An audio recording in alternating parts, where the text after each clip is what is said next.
क्या सनातन सिर्फ विपक्ष से अपमानित होता है या फिर सवाल सबके लिए बराबर होने चाहिए? नमस्कार, मैं हूं आपके साथ हरिराम यादव और आप देख रहे हैं सूचना केंद्र।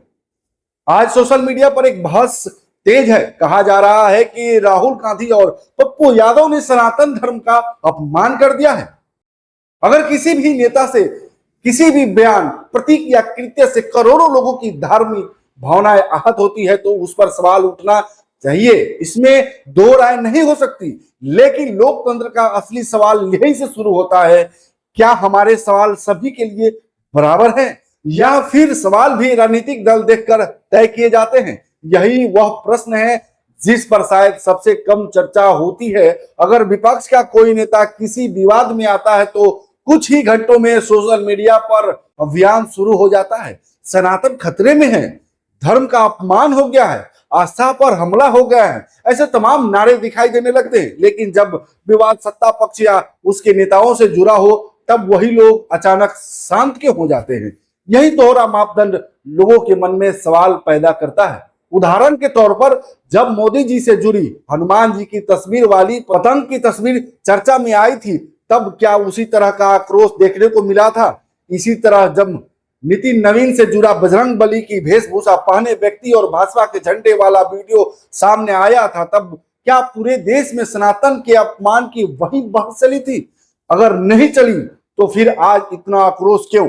क्या धार्मिक भावनाएं व्यक्ति देखकर बदल जाती है या फिर राजनीतिक दल देखकर तय किया जाता है कि कब बोलना है और कब चुप रहना है?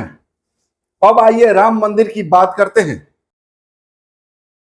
तो राम मंदिर करोड़ों हिंदुओं की आस्था का विषय है, इसमें कोई विवाद नहीं है। लेकिन जब निर्माण के लिए जुटाए गए चंदे को लेकर कथित गड़बड़ियों के आरोप सामने आए थे, तब भी लाखों लोगों ने पारदर्शिता की मांग की थी। क्या उस समय सवाल पूछना गलत था?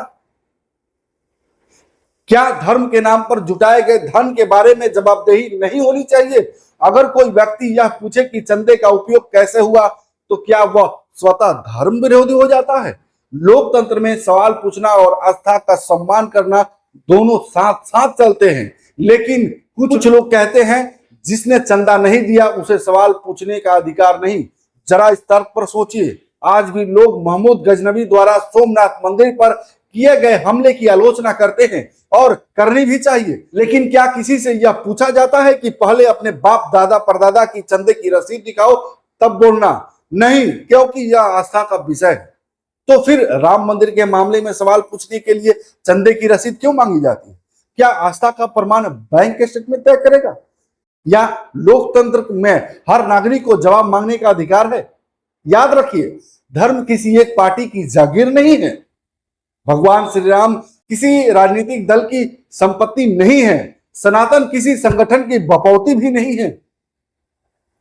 यह करोड़ों लोगों की आस्था है और आस्था का सम्मान तभी सच्चा माना जाएगा जब उसका पैमाना सभी के लिए एक जैसा हो। अगर विपक्ष से सवाल होंगे तो सत्ता से भी होंगे। अगर एक घटना पर आपत्ति होगी तो दूसरी घटना पर भी होनी चाहिए।